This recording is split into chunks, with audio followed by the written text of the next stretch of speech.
Chili, one of the best ways to introduce somebody who doesn't eat wild game into absolutely loving it. Now, although we're going to be using venison for this recipe today, you can also use beef if you don't have any in the freezer, but you should, because it's delicious. So this recipe is going to be savory, it's going to be sweet, it's going to be spicy, it's going to be so complex that everybody is going to absolutely love it. And the only question that's going to be left is, when are you going to make it again? So, here's what you're going to need. 2.5 to 3 pounds of ground wild game. Lean mix is preferred, but if you don't have wild game, beef will do. 1/4 pound of pancetta. 1/4 pound of prosciutto. 1 large fresh green pepper. 1 large yellow or white onion, either is fine. 2 large fresh jalapeno peppers. 3 Thai chili peppers. 5 to 6 cloves of fresh garlic. 2 to 3 small tomatoes, use the small ones because they're sweeter. 1 6-ounce can of tomato paste. 1 15.5-ounce can of kidney beans.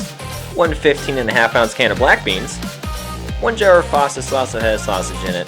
Tennis player on the label is optional. 1/2 tablespoon of coarse sea salt. 1/2 tablespoon of dehydrated hot peppers. And if you don't have this lying around, don't worry, I'll show you a trick. Just give me a minute. 1/2 tablespoon of black pepper. And 1 tablespoon of chili powder. Last but not least, 1/4 to 1/3 of a cup of honey. So here's the trick if you don't have the dehydrated pepper powder. In a hot cast iron, place 2 habaneros or 1 ghost pepper. Get them nice and roasty toasty on each side, and if you need to, use a butane torch to get that little extra char that you want. Once they're all roasty toasty, set them on top of your chili when everything else is in the crock pot. And that's all. So, moving on. Now that you have all your ingredients, heat up a medium to large cast iron skillet and brown your meat in batches.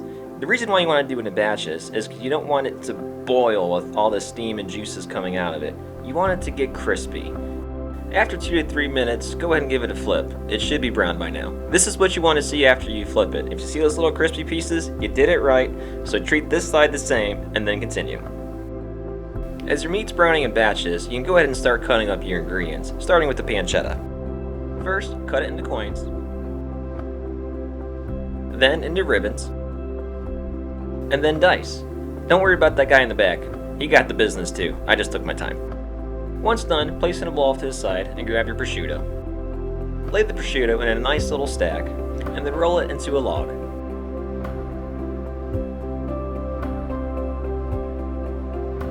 Slice that log into coins. Then chop and place it with your pancetta. So moving on to the beans, is an absolute must that you rinse them of the juices that come in the can. So rinse them gently with water and shake the colander just a little bit, but don't get crazy with it because you don't want to tear the skin off or bruise the beans. And once your beans are clean, just let them rest in the sink, let them drain, and then start working on your veggies. First, take the cheeks off the bell pepper.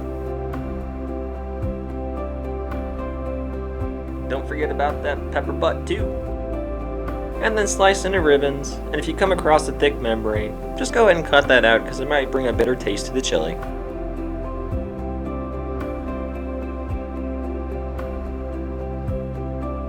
And then take your ribbons and dice them into small pieces, about the size of a pinky nail, and then set them in a bowl off to the side.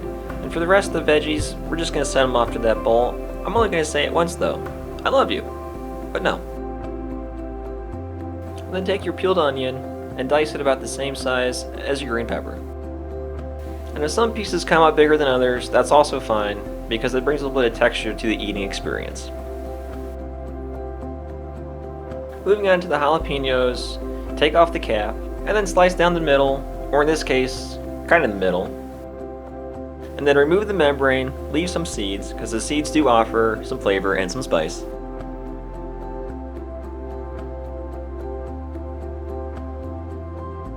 Then slice into ribbons, which once again will be eventually diced into pinky nail sized pieces.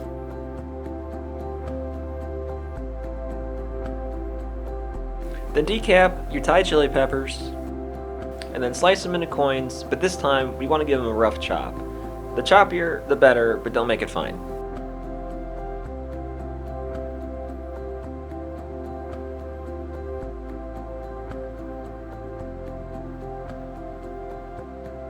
Moving on to your baby maters, give them slices, give them dices, and also make these rough, because they're going in the chili. They're going to be mush anyways. You just want to get them smaller than what they already are.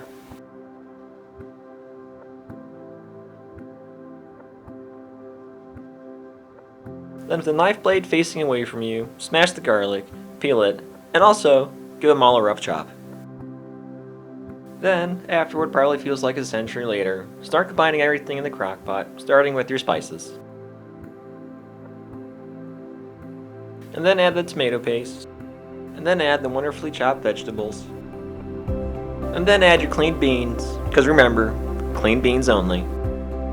And then add the pasta sauce, but leave a little bit in the jar just in case you had to add water if the chili seems like it's too thick later. And then drizzle in the honey, and if you can, make it locally sourced, because that helps out small businesses and it makes your allergies a little bit easier to bear. And last but not least, don't forget the pancetta and the prosciutto, like I almost did because I placed it in the fridge and got distracted. Then once all your ingredients are combined in the crock pot, it's time to stir, but stir from the bottom up. This will make combining everything just a little bit easier and will prevent you from damaging all the food that you worked so hard on at this point. So once it's all combined, and it looks like this, which is kind of dry, take that jar of sauce, add the water, pour it in, but not too much. You're making chili, not soup. So stir in the water and then set the lid on it and set it on high for about 2.5 to 3 hours and then low for another 3 to 4. Which I know, it seems like a lot of time, but you put in fresh veggies without cooking them first. They need time to break down. Which brings me to my next point. Since you have all this time to kill, grate your own cheese. Trust me, the flavor and the texture, 100% worth it. Your friends and your family, they're gonna thank you, and you are gonna thank you. So, do it. So once you're done grating the cheese, grab a handful, make it rain that sharp cheddar gold, and then wait those last couple of hours for what will be tantalizing but worth it.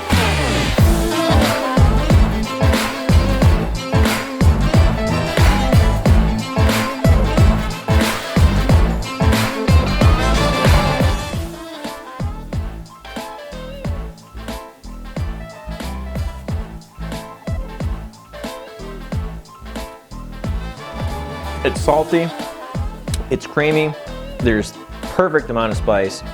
The sweetness is backing it up right behind it so it's not blowing your tongue out of your face. There is